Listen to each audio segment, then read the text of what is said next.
Hello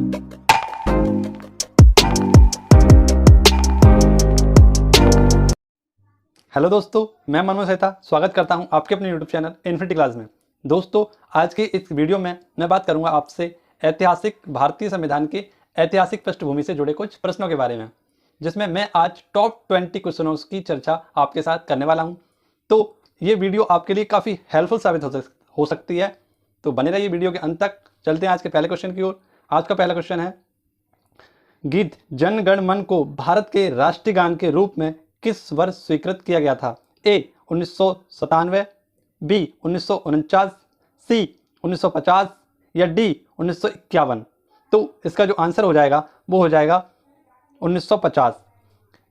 जनगण मन को 24 जनवरी 1950 को भारत के राष्ट्रीय गान के रूप में स्वीकृत किया गया था। इसका गायन सर्वप्रथम 27 दिसंबर 1911 में कांग्रेस के कलकत्ता अधिवेशन में हुआ था। राष्ट्रीय गायन की अवधि 25 सेकंड है, लेकिन संक्षिप्त रूप में इसे 20 सेकंड में गाया जाता है। बढ़ते हैं नेक्स्ट क्वेश्चन की ओर। नेक्स्ट क्वेश्चन है हमारा,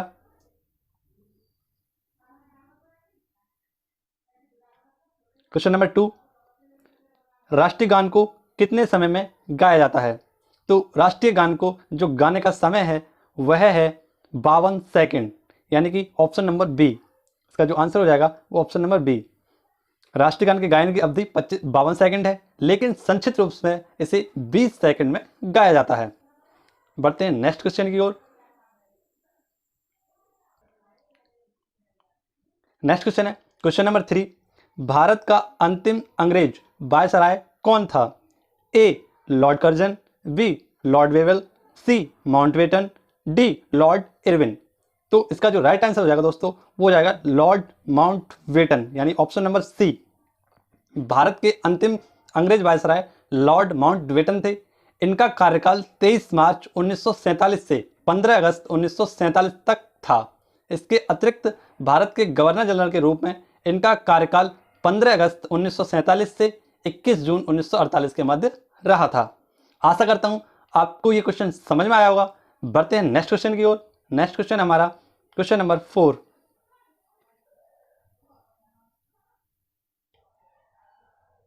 क्वेश्चन नंबर 4, संविधान सभा के सदस्यों ने भारत के संविधान का प्रारूप तैयार किया था, वे कौन थे? तो वे कौन थे?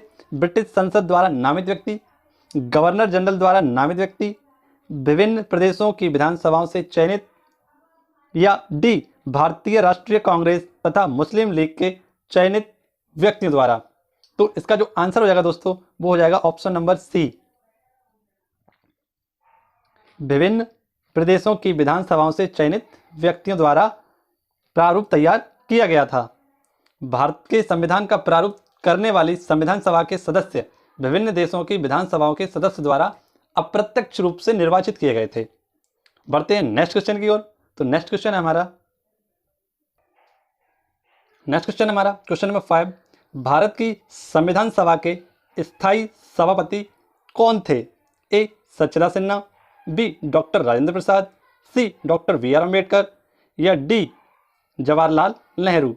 तो इसका जो आंसर हो जाएगा दोस्तों वो हो जाएगा option number B. Option number B, यानी कि डॉक्टर राजेंद्र प्रसाद। जी हाँ दोस्तों, 9 दिसंबर 1946 ईस्वी को आयोजित संविधान सभा की प्रथम बैठक में जो स्थायी सदस्य थे वह थे डॉक्टर राजेंद्र प्रसाद, जबकि अस्थायी सदस्य की बात करें तो वो थे श्री सच्चिदानंद सिन्हा।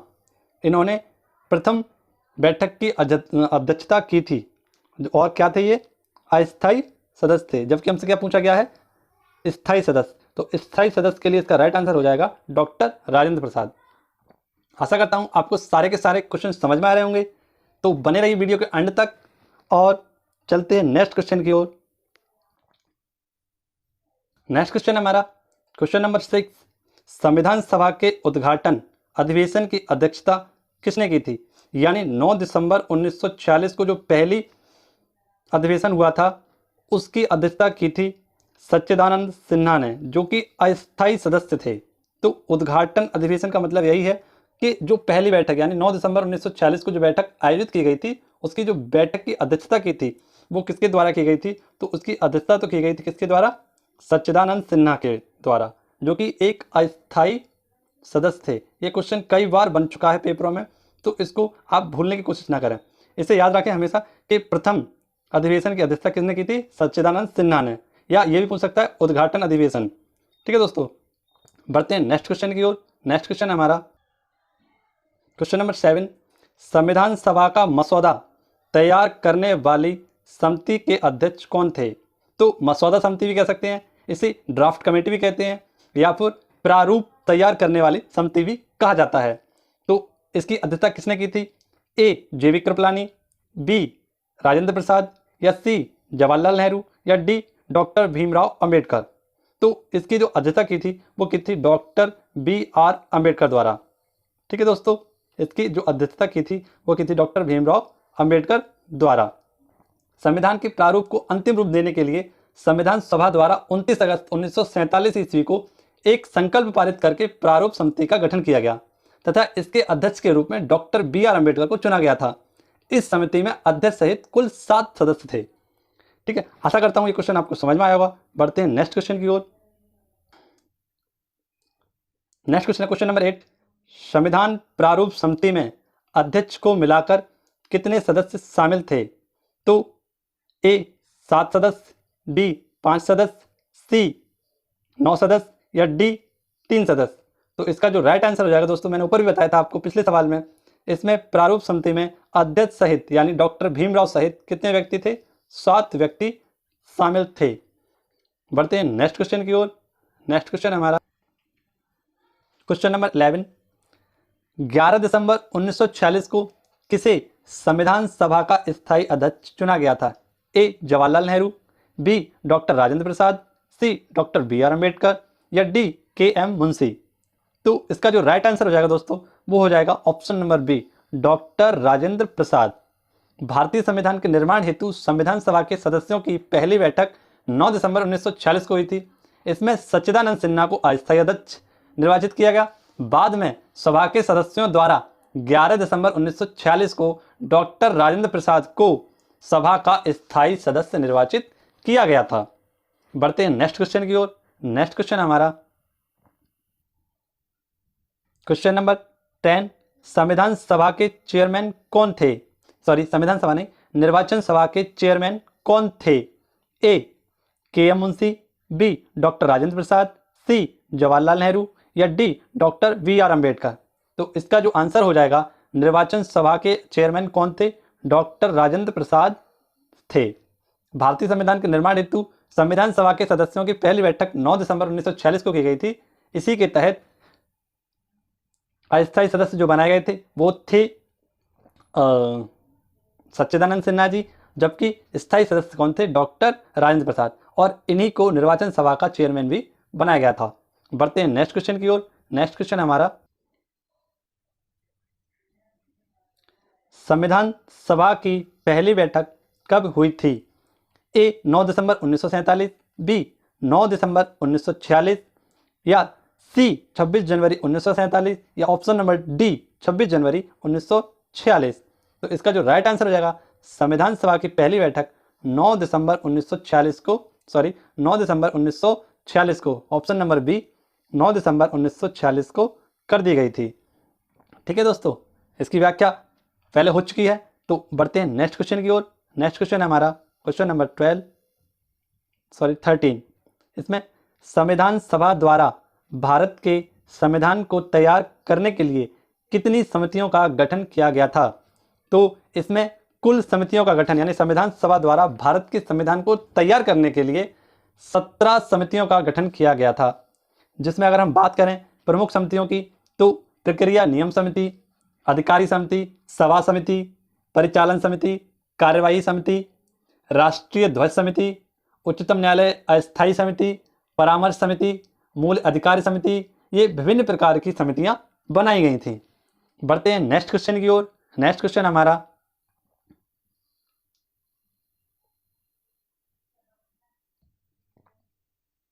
क्वेश्चन नंबर 14, प्रजातंत्र की जड़ें निम्न द्वारा नष्ट की जा सकती हैं। ए साम्यवाद द्वारा, ए आतंकवाद एवं विद्रोह द्वारा, सी भाषाओं में विविधता के द्वारा। तो इसका जो राइट आंसर हो जाएगा, वो हो जाएगा साम्यवाद के द्वारा प्रजातंत्र की जड़ों को नष्ट किया जा सकता है। यानी आतंकवाद तथा विद्रोह द्वारा प्रजातंत्र को अस्थिर या कमजोर किया जा सकता है, लेकिन उसकी जड़ों को समाप्त नहीं किया जा सकता। जबकि साम्यवाद प्रजातंत्र के विपरीत एक शासन प्रणाली है जो प्रजातंत्र के मूल सिद्धांतों को ही बदल देती है ना। साम्यवाद के द्वारा ही प्रजातंत्र की जड़ें नष्ट की जा सकती हैं, ना कि आतंकवाद एवं विद्रोह के आधार पर।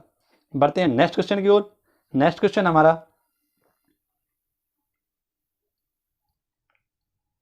क्वेश्चन नंबर 15, भारतीय संविधान है बहुत ही कठोर, बी कठोर, सी लचीला या डी कठोर एवं अंशतः।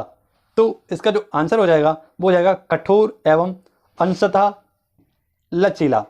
भारत के संविधान में नम्यता तथा अनम्यता के लक्षण एक साथ विद्यमान हैं। यह संविधान इसलिए नम्य है क्योंकि इसके अधिकतर प्रावधानों को संसद द्वारा साधारण बहुमत से संशोधित किया जा सकता है, जबकि कुछ प्रावधानों को संशोधित करने के लिए विशेष प्रक्रिया अपनाई जाती है।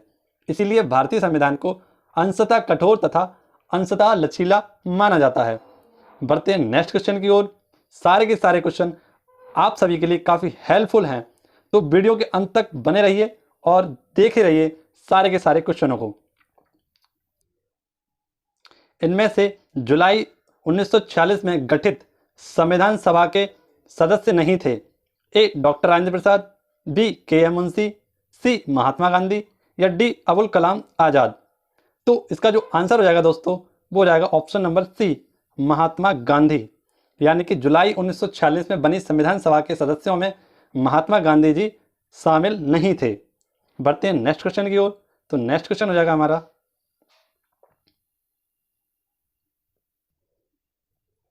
क्वेश्चन नंबर 17, गणतंत्र होता है केवल एक लोकतांत्रिक राज्य, बी अध्यक्षीय पद्धति शासन वाला राज्य, सी संसदीय पद्धति शासन वाला राज्य या ऑप्शन नंबर डी जहां राज्य पर अध्यक्ष वंशागत रूप से ना हो। तो इसका जो आंसर हो जाएगा वो हो जाएगा ऑप्शन नंबर डी। गणतंत्र के होने के लिए हमें राज्य जहां पर अध्यक्ष वंशागत रूप से ना हो, यानी कोई भी व्यक्ति वंशागत रूप से अध्यक्षता ना कर रहा हो, ऐसे राष्ट्र से है जिसके प्रमुख को पद वंशागत ना होकर निर्वाचन पर आधारित होता है। गणतंत्रता में पद निर्वाचित होता है, यथा भारत के प्रमुख राष्ट्रपति का पद निर्वाचन पर आधारित है, जबकि ब्रिटेन में यह पद वंशानुगत है। ठीक है, तो हमारा जो भारत है वो कैसा है, एक गणतंत्र राज्य है। बढ़ते हैं नेक्स्ट क्वेश्चन की ओर। नेक्स्ट क्वेश्चन हमारा क्वेश्चन नंबर 18, जिसमें हम बात करेंगे प्रस्तावना का वह प्रावधान जो सभी वयस्क नागरिकों को मतदान का अधिकार प्रदान करता है कहलाता है। तो ए पंथनिरपेक्षता, बी प्रजातंत्र, सी समाजवाद या डी गणतंत्र। तो इसका जो आंसर हो जाएगा वो हो जाएगा ऑप्शन नंबर डी गणतंत्र। आंसर इसका हो जाएगा ऑप्शन नंबर डी गणतंत्र। संविधान की प्रस्तावना में हम भारत के लोग द्वारा संपूर्ण प्रभुत्व संपन्न समाजवादी पंथनिरपेक्ष लोकतंत्रात्मक गणराज्य बनाने का संकल्प व्यक्त किया गया है।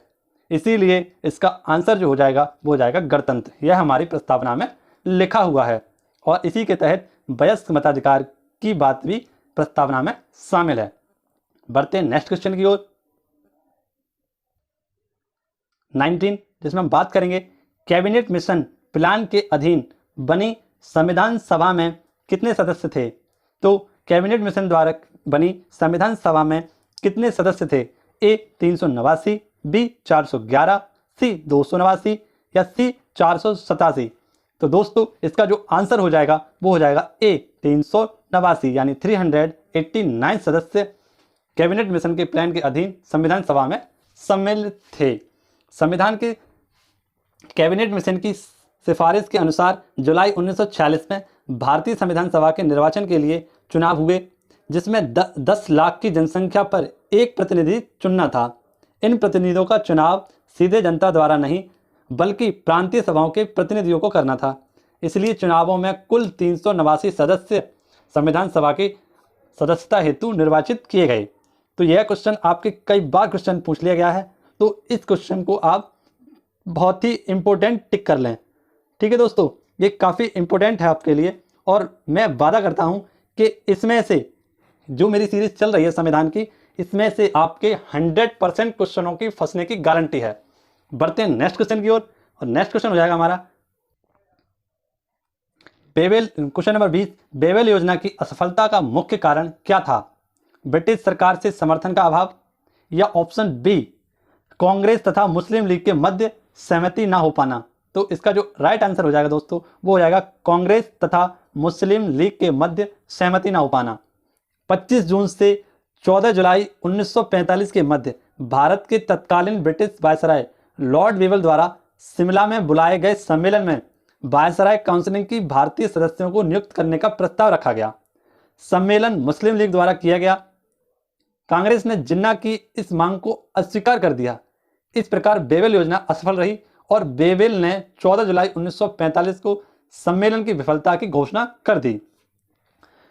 दोस्तों, सारे क्वेश्चन हम सॉल्व कर चुके हैं और बढ़ते हैं अगली वीडियो की तरफ। तो आप लोगों को वीडियो पसंद आई हो तो लाइक करें और चैनल को सब्सक्राइब करें। बढ़ते हैं नेक्स्ट वीडियो की ओर। धन्यवाद।